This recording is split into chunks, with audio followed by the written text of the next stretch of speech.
Okay, let's talk about what happens when you stare at a financial chart. It can feel like just pure chaos, can't it? Prices jumping, wiggling, spiking, dipping. Just a ton of noise. Absolutely. Just this wall of erratic movement sometimes. What if there was a way to kind of smooth all that out, to find the hidden pattern, the underlying trend that's really driving things beneath all that daily jiggle? Well, that fundamental need, that human drive to make sense of what looks like a market chaos, that's precisely why we're taking a deep dive today. We're looking at one of the most foundational tools in technical analysis. Okay. It's surprisingly old, incredibly simple, really, and designed specifically to cut through that noise. The simple moving average, or SMA. Ah, the SMA. I've definitely seen that line on charts. It sounds, well, honestly, almost too simple for today's complex markets. It is simple, and that's a big part of its enduring power. We've got a stack of sources here, articles, research papers, some really good explanations, all focused on the SMA. Yep. Our mission in this deep dive, it's to extract the absolute essential knowledge. We want to understand its frankly unexpected history, peel back how it works mathematically, grapple with its strengths and its critical weaknesses, see how people actually use it in the real world, and importantly, look at how its performance is measured. And for you, our listener, this means getting a real shortcut to being truly well-informed about this core concept. Yeah. We're going to take what might seem complicated, or maybe just basic, and break it into clear, digestible ideas. Yeah, and we'll look at some genuinely surprising facts, like where this whole idea of smoothing market data even came from, and Right. aim for those aha moments. You need to really get it, without getting totally buried in data overload. We're pulling from a range of perspectives here to give you the full picture. So let's just jump straight in. Where did this idea of averaging prices or smoothing data come from? I always pictured like some early computer guy or maybe a stock analyst back in the early 1900s. Well, what's truly fascinating, and something the sources highlight, is how far back the concept goes. The idea of smoothing data for market analysis, you have to go back much further than modern finance. Further back, how far? Believe it or not, the origins of applying something like a moving average can actually be traced back to 18th century Japan. Japan, the 1700s. Seriously. Seriously. 18th century Japanese rice merchants. They were already looking for ways to analyze market trends in the very active and sometimes chaotic rice markets back then. Wow. They developed these early visual methods that, in essence, were trying to do the same thing, smooth out the short-term price swings to see the underlying trend more clearly. Japanese rice merchants. Ah. That's not what I expected. That's amazing. It kind of shows that trying to find patterns, trying to make sense of noisy market data is this really deep-seated human need. It goes back centuries, way before computers and fancy algorithms. Exactly. That early use really underscores a fundamental human drive. Right. Take complex, fluctuating data and simplify it enough to make, hopefully, informed decisions. Now, the modern foundation for moving averages and technical analysis, as we kind of think of them today, that came much later. It's often attributed to J.M. Hurst in the early 20th century. Hurst, okay. Yeah, he did some really pioneering work studying cyclical movements in financial markets, and that work really paved the way for the mathematical tools we use now. But the sources are pretty clear, aren't they? That no single person just woke up one day and invented the simple moving average. Correct, because at its absolute core, SMA is just basic arithmetic, right? Adding numbers and dividing. Yeah. Its widespread adoption is really tied to the growth and sort of the formalization of technical analysis itself as a discipline. SMA is simply the most fundamental, the simplest form of a moving average you can possibly create. The fact that something so profoundly simple, an idea used by rice traders hundreds of years ago, is still considered essential today. Yeah. That's really remarkable. It must tap into some core unchanging truth about analyzing markets. It really does seem to. The need to filter noise and identify trends, that's universal. It doesn't go away. And SMA's enduring relevance comes down to its sheer simplicity, its ease of calculation. You could do it by hand if you had to. Sure. Its intuitive nature and just how visually clear it is on a chart. It just fulfills that core need regardless of how complex modern markets become. Okay, so let's fast forward to today. What's the main goal? The purpose of using SMA now. Why do traders and analysts still rely on it so much? Well, the core objective hasn't really changed all that much from those early days. It's still about smoothing out the day-to-day or maybe the hour-to-hour price fluctuations. Okay. Think of all those little spikes and dips as noise. By averaging prices over a chosen number of periods, SMA filters out that short-term volatility, giving you a much clearer view of the underlying trend, the momentum, the overall direction. It's kind of like putting on slightly blurred glasses to see the overall picture better, ignoring the tiny details that might just distract you. That's a great analogy, actually. Yeah. You're intentionally filtering the noise, so the main goals are pretty clear.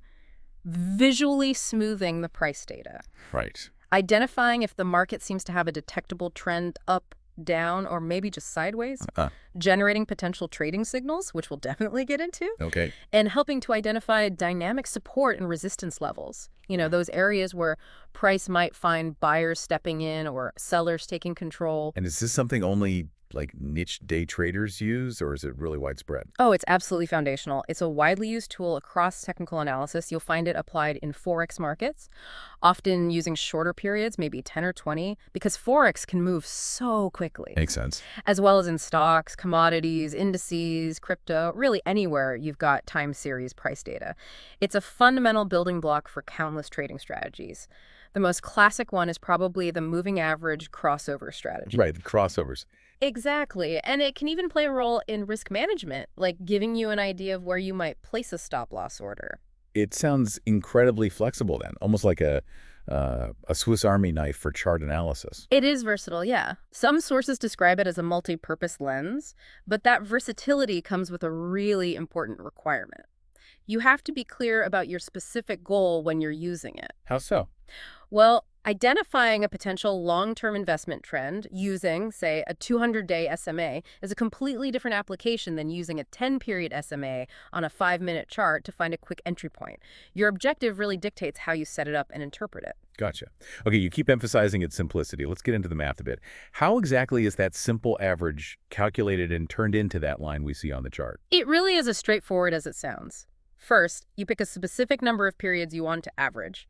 Let's just call this number n. Okay, and periods. Right. And typically, you use the closing price for each of those m periods. Though, technically, you could use the open, high, low, or some average price, but closing is most common. So if I wanted, say, a 10-day SMA, well, it'd be 10, and I'd grab the last 10 closing prices. Exactly that. Then you simply add up those closing prices, just sum them together. Add them up. And finally, you divide that sum by n, that result. That's your simple moving average value for the end of that specific period. Just adding and dividing. That really is simple math. It is. And the core characteristic of the simple moving average, what makes it simple, is that every single price point within that end period window is giving the exact same weight, the same importance in the calculation. Okay. So the oldest price matters just as much as the newest. For that calculation, yes. The closing price from 10 days ago matters just as much as yesterday's closing price if you're calculating a 10-day SMA. This equal weighting is a key difference compared to other types, like exponential moving averages, or EMAs, or weighted moving averages, WMAs. Those specifically give more importance to the most recent data. Okay, I get the average part. Where does the moving come into play? How does the line move? That's because the calculation window is constantly sliding forward in time. When the next period finishes, let's say the next day's closing price comes in, the oldest price in your original in-period window gets dropped out of the calculation. Okay, the oldest one falls on. Right. And the new closing price gets added to the end of the window. You then recalculate the average for this new set of end prices. I see. This continuous dropping of the oldest price, adding the newest, and recalculating the average each time, that's what makes the SMA line move smoothly along the price chart as new data comes in. Got it.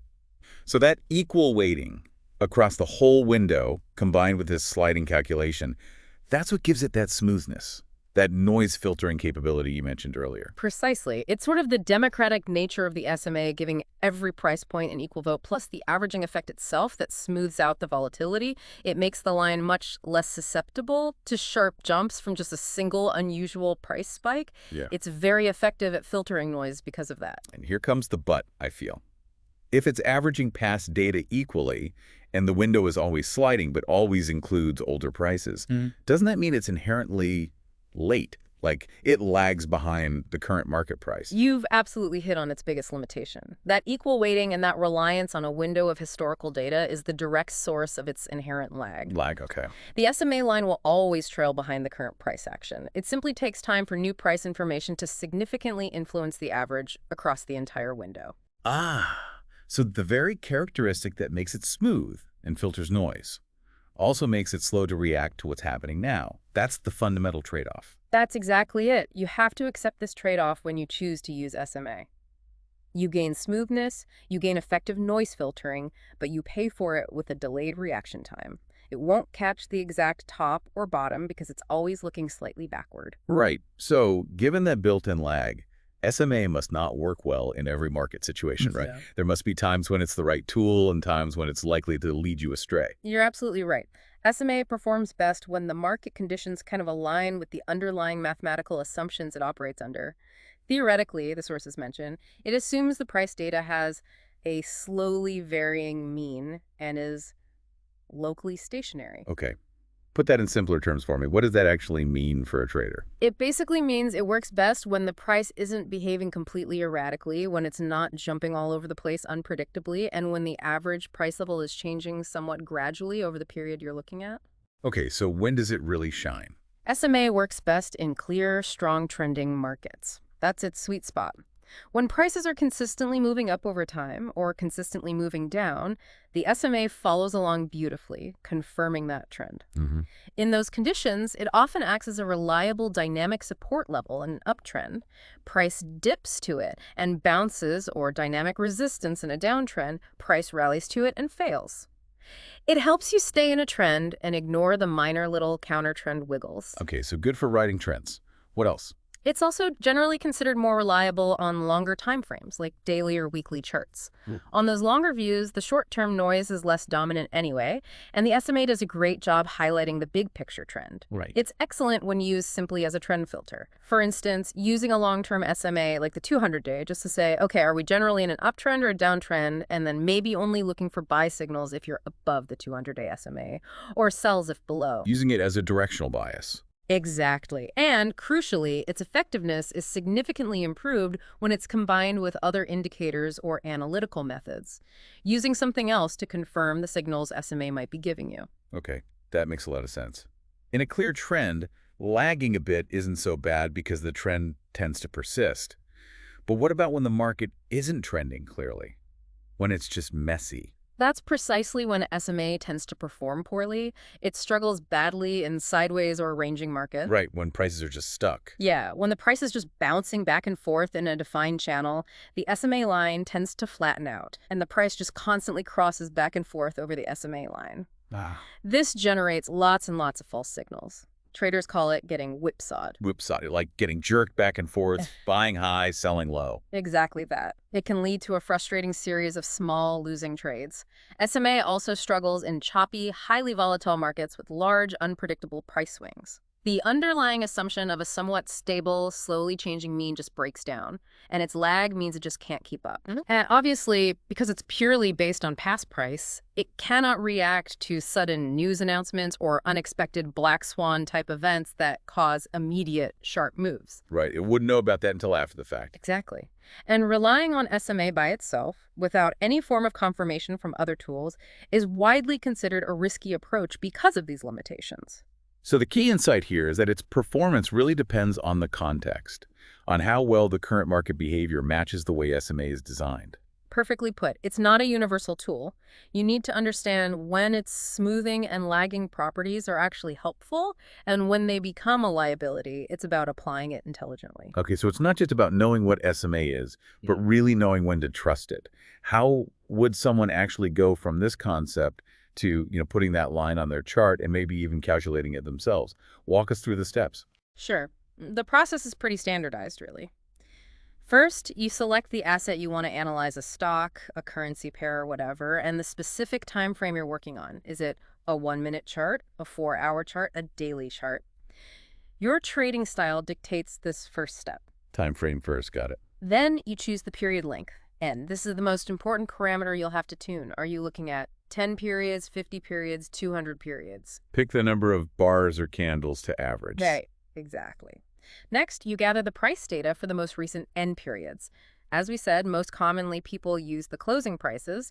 Just make sure they are in chronological order from the oldest to the nearest within that chosen window. Click the data points. Then you sum up those end prices, Add them all together. and then you divide that sum by n to get your first SMA value. That value corresponds to the end of that first window. Okay. Then, as each new period completes, say, the next day's closing price comes in, you repeat the process. Add the newest closing price, remove the oldest price from the calculation window, and recalculate the average for the new window. That rolling calculations. Okay, makes sense. And you mentioned the visual aspect is really key. Absolutely. While the calculation itself is simple, the magic, if you want to call it that, often happens when you visualize it. Seeing that smooth SMA line overlaid on the choppy price action immediately gives you a sense of the underlying trend and just how much noise is being filtered out. Yeah, you can see the difference. Exactly. And you can even add multiple SMA lines with different period lengths to the same chart. That lets you see different speeds of trends all at once. I noticed in the source materials there are even code examples for this. Like in Python. It must be straightforward enough to automate. Oh, definitely. The sources mention examples using Python with libraries like pandas, which are pretty standard tools for data analysis these days. It just highlights that the calculation is mathematically simple enough to be easily programmed. You could use it for automated analysis or even build it into trading bots. Right. There was even a reference, I think, to a Rust library exploring different algorithmic approaches for efficiency, just showing it's such a fundamental concept that people implement it in various ways for performance. Okay. You said picking that period length n is crucial. With so many options, 10, 20, 50, 200, how does anyone figure out the right number for their specific situation? This is probably the most critical and also the most debated aspect of using SMA effectively. And the short answer is there is no single universal best period length. No magic number. No magic number. Sorry. It depends entirely on your specific trading or investment strategy, the time frame you're analyzing, and the typical volatility of the asset itself. Okay, so it's definitely not one size fits all. But can you give us some common examples people use and what they're generally used for? Sure. There are typical ranges and some very commonly watched numbers.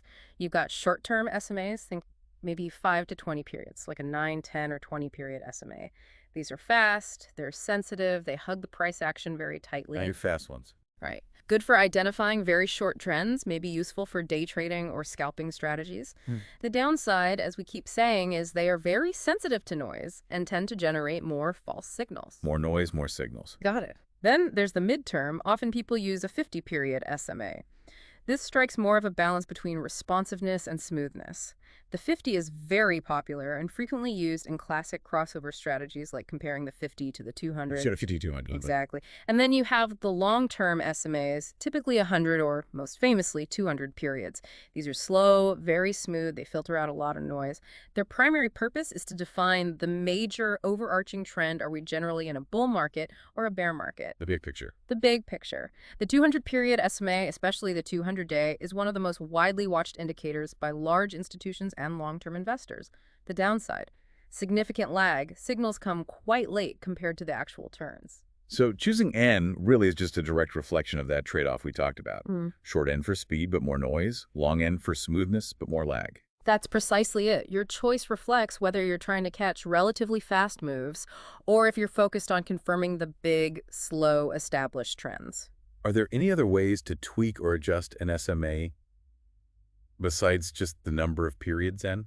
Well, some charting platforms offer a couple of other options. As we touched on, you could choose to average a different price point. Instead of the closing price, maybe the high, the low, or the midpoint price, high plus low too. Using, say, the SMA of the high prices might help visualize dynamic resistance a bit better in some cases. Interesting. And there's sometimes a parameter called displace, which literally lets you shift the plotted SMA line forward or backward in time on the chart.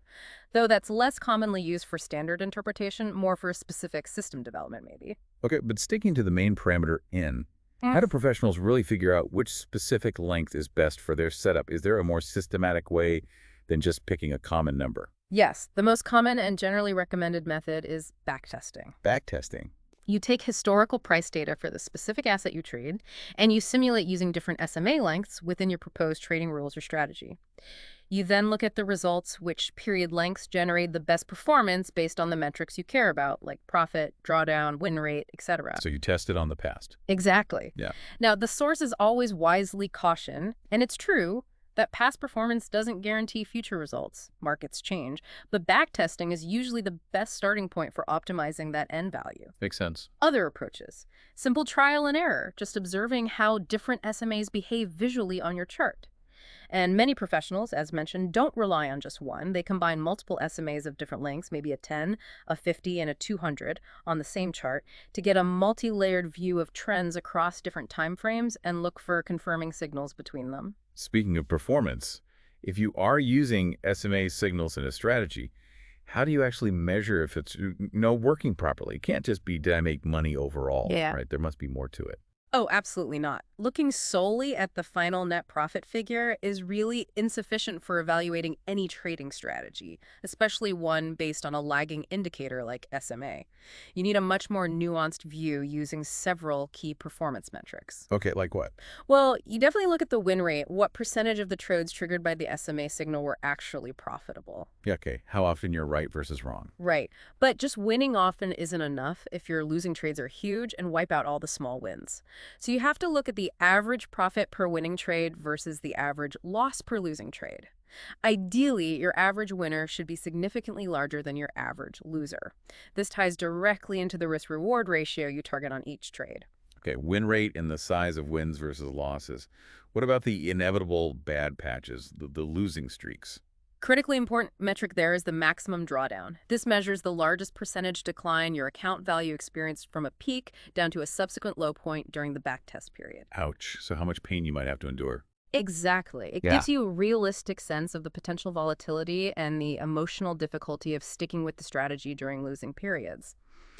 Interestingly, some research cited and suggests that certain moving average crossover strategies might actually have better drawdown characteristics than just passively buying and holding the asset, which is interesting. Huh, okay. You also need to calculate the net profit after accounting for all the real-world trading costs, things like broker commissions, fees, and slippage, the difference between expected fill price and actual fill price. Those little costs can seriously eat into profits from frequent signals. Right, the friction cost. Yeah.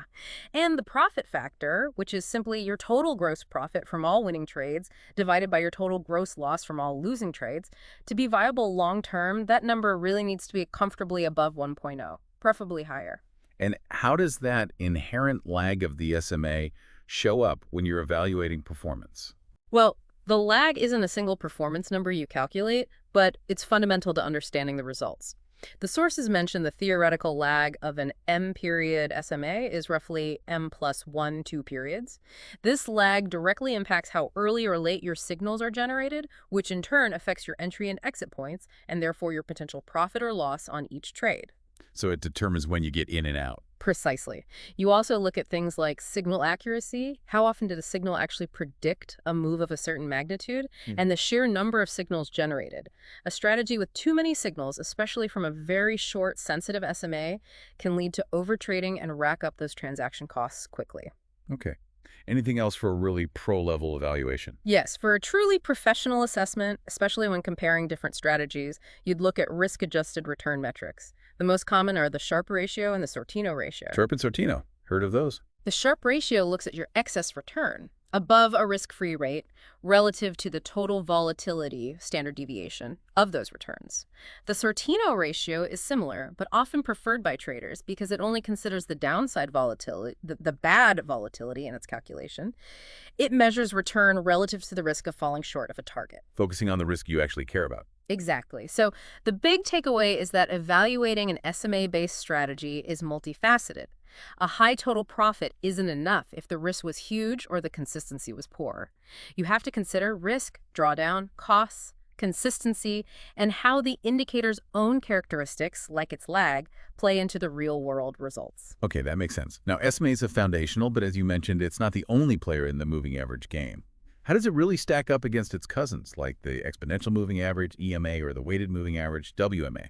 This is where that core difference in calculation, SMA's equal weighting versus the others prioritizing recent data, really defines their behavior and typical use cases. It's the key distinction. So let's look at SMA versus EMA, exponential moving average, first. EMA gives more weight to the most recent prices, and that weighting decreases exponentially as you go further back in time within the calculation window. More weight on recent prices. Correct. This makes EMA significantly faster and more responsive to recent price changes compared to SMA. It reacts quicker. Because of this, it has the potential to generate trading signals earlier than SMA. Sounds good. What's the catch? The catch is that this speed comes at a cost. EMA is inherently less smooth than SMA. Because it reacts so quickly to recent prices, it's also more prone to generating false signals or getting whipsawed in choppy, volatile, or sideways markets. So it's more jumpy. Exactly. SMA, being smoother due to its equal weighting, lags more, but because it filters more noise, might provide more reliable signals within clear, stable, trending markets, less likely to fake you out in a strong trend. Okay, so maybe a rough summary. EMA for speed and responsiveness, SMA for smoothness and noise filtering. That's a very good general summary, yes. Short-term traders who need quick signals often gravitate towards EMA, while SMA is frequently preferred for longer-term trend identification and filtering out more of the short-term market chatter. Okay. What about SMA versus WMA, weighted moving average? WMA also gives more weight to recent data than older data, similar to EMA, but typically it does so in a linear fashion. So the most recent price gets the highest weight, the next oldest gets slightly less, and so on, down to the oldest price in the window. Linear weighting, not exponential. Right. This means WMA is also faster and more responsive than SMA, but it's often considered slightly slower or perhaps less sensitive than EMA. It kind of sits somewhere in between SMA and EMA in terms of its sensitivity and smoothness. A middle ground, maybe? Sort of, yeah. It's used when traders want more responsiveness than the standard SMA, but perhaps want something slightly less choppy or prone to spikes than EMA might be in certain market conditions. It's less common than SMA or EMA, but it has its place. Okay. Now, what about something like MACD, the moving average convergence divergence? That uses moving averages, I know, but it feels like a totally different beast when you see it on a chart with its lines and histogram. It is quite a different animal, yes, even though EMAs are part of its calculation. SMA, as we've established, is purely a trend-following indicator. It simply shows you the smoothed average price and helps you visualize the direction. Right. A MACD, on the other hand, is generally classified as a trend-following momentum indicator. It's looking at the relationship between two different EMAs, typically a 12-period and a 26-period EMA, to measure the strength and the momentum of the price trend, not just the average direction. Momentum, strength, and speed. Exactly. And MACD is structurally more complex. You have the MACD line itself, which is the difference between those two EMAs. Then you have a signal line, which is typically a 9-period EMA of the MACD line. And finally, you have the histogram, which visually shows the difference between the MACD and the signal line. Okay, more moving parts. Definitely. And its signals go beyond just simple price-crossing average type signals. With MACD, you look for the MACD line crossing above or below the signal line. You look for the MACD line crossing above or below the zero level, which indicates momentum shifting from positive to negative or vice versa. Right. And, very importantly, you look for divergence. That's when the price is making, say, new highs, but the MACD indicator is failing to make new highs. That divergence can be an early warning sign that the underlying momentum is weakening and a potential trend reversal might be coming. SMA doesn't show you divergence like that. So MACD is giving you more layers of information, potentially earlier signals about momentum shifts. Generally, yes. Because it's based on the faster EMAs and specifically designed to measure momentum changes, MACD signals can sometimes anticipate potential trend changes or signal entry exits earlier than strategies based solely on the slower SMA. It's considered a more comprehensive tool specifically for analyzing momentum. So maybe a way to think about it is use a long SMA for the big picture trend direction, and then use MACD to look for the strength of that trend, potential turning points or timing entries within that trend.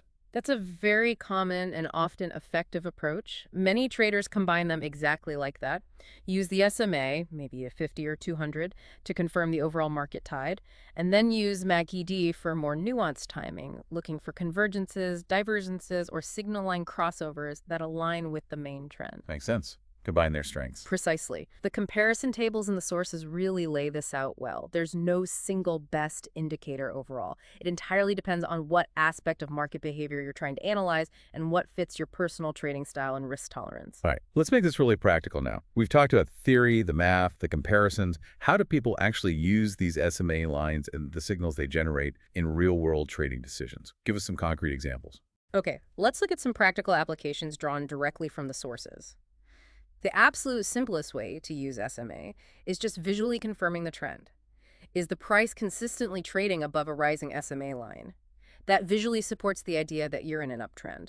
Okay, just confirmation. Right. Is the price consistently trading below a falling SMA line? That confirms a downtrend. And if the price is just chopping back and forth across a relatively flat SMA, that strongly suggests the market is ranging or consolidating, maybe not trending at all. So reading the relationship. Exactly. Then you move to actual potential trading signals generated by crossovers. The most basic is the price SMA crossover. When the price itself crosses decisively above the SMA line, some traders interpret that as a potential buy signal, suggesting upward momentum is building. Price breaking above the average. Yeah. And conversely, when the price crosses decisively below the SMA, that's seen as a potential sell or short sell signal. Okay, simple enough. Yeah. But the really classic signal involves two SMAs crossing each other, right? Yes, that's probably the most famous application using two SMAs, one with a shorter period length and one with a longer period length on the same chart. And the two most widely watched signals generated by this are the golden cross and the death cross. Okay, tell us about those. They sound dramatic. They do. The golden cross occurs when a shorter-term SMA, very commonly the 50-day SMA, crosses above a longer-term SMA, typically the 200-day SMA. This event is traditionally seen by many market participants as a strong bullish signal. It suggests that shorter-term momentum has overtaken longer-term momentum to the upside, potentially indicating the start or strengthening of a significant uptrend. Golden cross bullish. Got it. Right. And the death cross is the exact opposite. It occurs when the shorter-term SMA, again, after the 50-day, crosses below the longer-term SMA, like the 200-day. This is widely interpreted as a strong bearish signal, potentially forecasting the beginning or continuation of a significant downtrend. These are major signals watched across markets, stocks, indices, even crypto and forex. Okay, golden cross and death cross. What else? SMAs also commonly serve as dynamic support and resistance levels. Dynamic because the level moves as the average price changes over time, unlike a fixed horizontal line. Right, it follows the price. Exactly. So in an established uptrend, the price might pull back or correct downwards, find support right around the rising SMA line, and then bounce off it, resuming the uptrend. It acts like a moving floor. The sources mentioned a specific example where the price of gold found support near its 200-day SMA and then rallied significantly, over 11% from that level. So it acted as a springboard. Kind of, yeah. And in a downtrend, the falling SMA can act as dynamic resistance. Price might rally up towards the SMA, hit it like a ceiling, and then fall back down, continuing the downtrend. Traders watch these touches as potential areas to enter or exit trades in the direction of the trend. And these techniques are used everywhere. Forex, stocks. Absolutely. Forex traders might use, say, a 20-day SMA to gauge short-term trends on a currency pair like EUR/USD, or maybe look for a 10-period crossing a 30-period SMA on a 4-hour chart for signals. And again, that 200-day SMA is very heavily watched on the daily charts for major currency pairs like the euro or the yen, just to understand the dominant long-term trend direction. It sounds powerful, definitely useful, but you keep using cautious words like potential signal, suggest, interpreted as. That feels like a really important caveat you're emphasizing. It is the crucial point to understand, especially because of SMA's inherent lagging nature. All these signals, the crossovers, the bounces, are generated based on past price action. A golden cross, for instance, by definition, occurs well after the market has already started moving significantly upwards. The bottom is already in the past. So you're never catching the exact turn. Never. Which is why you should never use these SMA signals blindly or in complete isolation. They are best thought of as potential entry or exit triggers that absolutely require confirmation from other forms of analysis. Confirmation is key. Absolutely key. Maybe you need to see confirming price action like a candlestick pattern, or supporting volume on a breakout, or agreement from another indicator like RSI or MESID, or alignment with the broader market context or fundamental news. Using SMA signals as just one component within a well-defined, holistic trading plan is essential to improve their reliability and, crucially, filter out the many false signals they can generate, especially in non-trending markets. Okay, so SMA isn't some kind of standalone crystal ball or magic bullet predictor, but it sounds like you can significantly improve its effectiveness if you use it smartly. How do people go about optimizing it and integrating it successfully into a trading approach? Yeah, it's absolutely not a magic bullet. Effectiveness comes from thoughtful implementation and optimization within a robust trading framework. It's about using the tool correctly. Okay. So, first things first, make sure the time frame you're applying the SMA to actually matches your overall trading or investing style and horizon. A day trader needs very different SMA settings than a long-term position investor. Match the tool to your specific goal. Right. Exactly. Then, really focus on tuning the period length. This is the parameter with the most impact. And the best method for doing this systematically, as we discussed, is usually backtesting. Testing it on past data again. Right. Test your specific strategy rules using different SMA lengths on historical data that's relevant to the asset and time frame you trade. See what period lengths actually produce the best results historically, based on the metrics you care about. But always remember that caveat: past performance isn't a guarantee for the future. Markets evolve. Okay, tune in with back testing. What else? Don't necessarily rely on just one single SMA line. Using multiple SMAs of different lengths, maybe a short, a medium, and a long one, gives you perspective on multiple trend durations simultaneously and enables those powerful crossover strategies like the Golden Cross and Death Cross. Get more context. Exactly. Also, consider adapting your chosen period length based on the current market volatility. In very choppy, messy conditions where standard SMAs tend to struggle, you might find you need a much longer, slower period length to smooth things out adequately. Or perhaps that's when you might look into some of the more advanced adaptive moving averages that the sources mentioned, which are designed to automatically adjust their sensitivity based on recent volatility. And the confirmation aspect you stressed earlier. Absolutely vital. Don't trade SMA signals in a vacuum. Always use them as potential triggers that need additional filters or confirmation from other indicators or analysis techniques. For example, maybe you only take an SMA crossover buy signal if a momentum indicator like RSI is also showing strength, or if you see a clear increase in volume confirming the breakout above the SMA. Layer your signals. Add filters. Makes sense. And perhaps the most important recommendation of all, regardless of how good a signal looks based on the SMA or anything else, strict risk management is absolutely non-negotiable. Always define your maximum acceptable loss on any trade beforehand, using stop-loss orders, which themselves can sometimes even be placed strategically relative to an SMA line, and always manage your position size appropriately so that no single losing trade can significantly damage your overall capital. Risk management above all. Always. And one final point on optimization. After you've maybe tuned a strategy on a chunk of historical data, it's really good practice to then test it on a different chunk of data that the strategy hasn't seen before.